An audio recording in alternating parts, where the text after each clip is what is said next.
ശമ്പള വരുമാനക്കാരായ ജീവനക്കാരെയും പെൻഷൻകാരെയും നേരിട്ട് ബാധിക്കുന്ന വലിയൊരു നിയമപരിഷ്കരണത്തിന് കേന്ദ്ര സർക്കാർ തുടക്കം കുറിച്ചിരിക്കുകയാണ്. കഴിഞ്ഞ 3 പതിറ്റാണ്ടിനിടയിലെ ഏറ്റവും വലിയ പെൻഷൻ പരിഷ്കരണമായ എംപ്ലോയീസ് പെൻഷൻ സ്കീം അഥവാ EPS 2026 ഇപ്പോൾ വിജ്ഞാപനം ചെയ്തിട്ടുണ്ട്. നിങ്ങളുടെ പെൻഷൻ തുകയെ ഇത് എങ്ങനെയാണ് ബാധിക്കുക? എന്തൊക്കെ മാറ്റങ്ങളാണ് പുതിയ സ്കീമിൽ വരുന്നത്? സാധാരണക്കാരായ ജീവനക്കാർ അറിഞ്ഞിരിക്കേണ്ട പ്രധാന വിവരങ്ങൾ ഈ വീഡിയോയിലൂടെ കൃത്യമായി മനസ്സിലാക്കാം. സോഷ്യൽ സെക്യൂരിറ്റി കോഡ് 2020യുടെ കീഴിലാണ് ഈ പുതിയ പെൻഷൻ പദ്ധതി നടപ്പിലാക്കിയിരിക്കുന്നത്.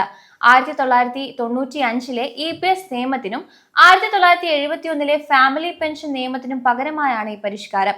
പുതിയ ജീവനക്കാരെ സംബന്ധിച്ച് 2026 ജൂൺ 29 അതിനുശേഷമോ പുതിയതായി ജോലിയിൽ പ്രവേശിച്ച് PF അംഗങ്ങളാകുന്ന നിശ്ചിത ശമ്പള പരിധിയിലുള്ള ജീവനക്കാർക്ക് ഈ പുതിയ നിയമം ബാധകമായിരിക്കും. നിലവിലുള്ള അംഗങ്ങളെ സംബന്ധിച്ച് നിലവിൽ EPS 95 പദ്ധതിയിൽ അംഗങ്ങളായവരും ഇപ്പോൾ പെൻഷൻ കൈപ്പറ്റുന്നവരും ആശങ്കപ്പെടേണ്ടതില്ല. അവർ യാതൊരു തടസ്സവുമില്ലാതെ ഈ പുതിയ ചട്ടക്കൂടിന് കീഴിലേക്ക് സ്വയം മാറുന്നതാണ്.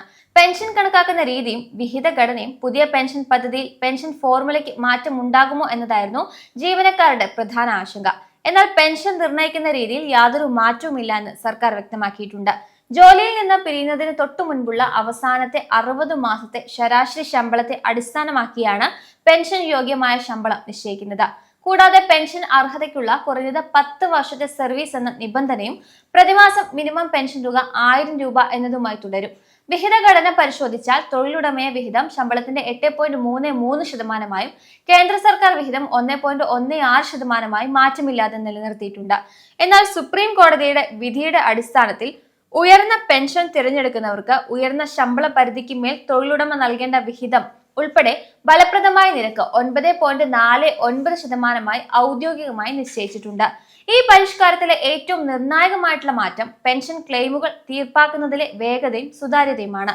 പുതിയ നിയമപ്രകാരം അപേക്ഷ സമർപ്പിച്ച 20 ദിവസത്തിനകം EPFO ക്ലെയിമുകൾ പൂർണ്ണമായും തീർപ്പാക്കിയിരിക്കണം. അഥവാ രേഖകളിൽ എന്തെങ്കിലും കുറവുകൾ ഉണ്ടെങ്കിൽ അതും ഈ 20 ദിവസത്തിനകം അപേക്ഷകനെ രേഖാമൂലം അറിയിച്ചിരിക്കണം. ഏറ്റവും പ്രധാനമായി ന്യായമായ കാരണങ്ങളില്ലാതെ പെൻഷൻ ക്ലെയിം വൈകുകയാണെങ്കിൽ വൈകുന്ന തുകയ്ക്ക് 12% വരെ വാർഷിക പലിശ ജീവനക്കാരന് നൽകാൻ EPFO ബാധ്യസ്ഥരാണ്. വിജ്ഞാപനത്തിലെ മറ്റൊരു കർശന വ്യവസ്ഥ ഈ പലിശ തുക കൽക്കട്ടയിലോ ഡൽഹിയിലോ ഉള്ള പൊതു ഫണ്ടിൽ നിന്നല്ല, മറിച്ച് ഫയൽ വെച്ച് താമസിപ്പിച്ച ഉത്തരവാദിയായ EPF കമ്മീഷണറുടെ ശമ്പളത്തിൽ നിന്നാണ് ഈടാക്കുന്നത് എന്നതാണ്. ഇത് ഭരണപരമായ ഉത്തരവാദിത്തം ഉറപ്പാക്കാൻ സഹായിക്കും. കുടുംബാംഗങ്ങൾക്കുള്ള പെൻഷൻ സുരക്ഷയും ഈ പദ്ധതിയിൽ കൃത്യമായി നിലനിർത്തിയിട്ടുണ്ട്. പങ്കാളി, കുട്ടികൾ, അനാഥരായ കുട്ടികൾ, ആശ്രിതരായ മാതാപിതാക്കൾ എന്നിവർക്ക് നിയമപ്രകാരമുള്ള ആനുകൂല്യങ്ങൾ ലഭിക്കും. പങ്കാളി ജീവിച്ചിരിപ്പില്ലാത്ത സാഹചര്യത്തിൽ അർഹരായ കുട്ടികൾക്ക് വിധവാ പെൻഷന്റെ 75% തുല്യമായ ഓർഫൻ പെൻഷൻ ലഭിക്കും.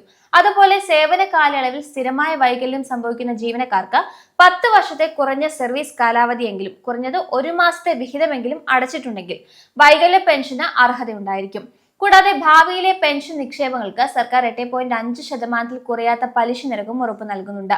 ചുരുക്കത്തിൽ EPS 2026 എന്ന പുതിയ പെൻഷൻ പദ്ധതി നിങ്ങളുടെ പെൻഷൻ ആനുകൂല്യങ്ങളെ കുറയ്ക്കുന്നില്ല, മറിച്ച് കൂടുതൽ നിയമപരമായ വ്യക്തത നൽകുകയും നിങ്ങളുടെ പെൻഷൻ ആനുകൂല്യങ്ങൾ കൃത്യസമയത്ത് ഓഫീസുകളിൽ നിന്ന് അനുവദിച്ച് കിട്ടുന്നതിനുള്ള ശക്തമായ വ്യവസ്ഥകൾ ഉറപ്പാക്കുകയുമാണ് ചെയ്യുന്നത്. ശമ്പള വരുമാനക്കാരായ എല്ലാവരും അറിഞ്ഞിരിക്കേണ്ട പ്രധാനപ്പെട്ട ഈ വിവരങ്ങൾ നിങ്ങളുടെ സുഹൃത്തുക്കൾക്കും സഹപ്രവർത്തകർക്കും ഷെയർ ചെയ്യുക.